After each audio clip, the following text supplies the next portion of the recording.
les méridiens divergents ou distincts n'étaient pas décrits dans tous les livres. Et pourtant, c'est un système très important dans l'acupuncture. Imaginez que l'autoroute est bloquée, les routes principales sont bouchées. Alors, le GPS vous amène par les petites routes à côté pour atteindre la destination. C'est ça le rôle des méridiens divergents. Quand la maladie est dans une impasse, une maladie chronique ou auto-immunitaire ou récidivante, les méridiens primaires ne sont plus efficaces. Ils sont bloqués. Dans ce contexte, les méridiens divergents, ce sont des petites routes à côté qui nous permettent quand même d'obtenir l'efficacité thérapeutique insoupçonnable. Par exemple, une patiente avec les polyarthrites. Les polyarthrites ont commencé à l'âge de 15 ans. Les douleurs énormes dans toutes les articulations. Les articulations gonflent. Il n'arrive pas de courir, il n'arrive pas de faire le sport. Il y a un traitement permanent des corticoïdes, des immunodépresseurs. Mais malgré cela, les douleurs sont insupportables. L'histoire est suivante.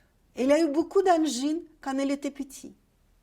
Après, les angines traitées chaque fois par les antibiotiques, à petit, provoquaient les signes de rhumatisme, de douleurs articulaires, qui, à son tour, petit à petit, se généralisaient en provoquant un syndrome de polyarthrite. Dans le diagnostic, nous avons compris que c'est le streptocoque qui était en cause de maladie. Le streptocoque, il a les capacités, comme disaient les anciens, de lécher les amygdales et de mordre le cœur. L'organisme, en tout cas, il veut protéger le cœur contre le streptocoque.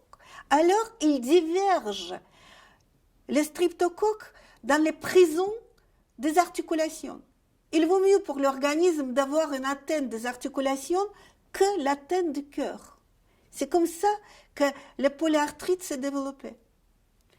Le système des méridiens divergents a permis tout de suite de remonter les défenses immunitaires au point d'expulser les facteurs pathogènes et de guérir le patient. Tandis que les méridiens primaires n'y seraient pas efficaces dans ce contexte.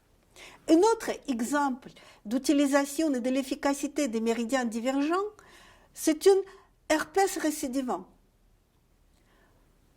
Une femme, elle avait une herpès des organes génitaux récidivants. Elle est guérissée avec les Zélétrex.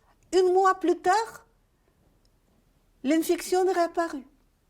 Elle est guérie avec Zélétrex, mais dès qu'elle a un coup de fatigue, ou un coup de stress, ou un coup d'émotion, l'herpès inévitablement surgit avec toutes les gênes, les douleurs et les fatigues qu'elle provoque.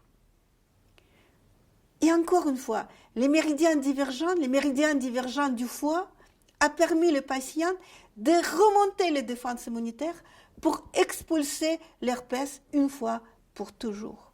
Un autre exemple de l'efficacité extrême des méridiens divergents, c'est les infections urinaires récidivantes, les colibacilloses.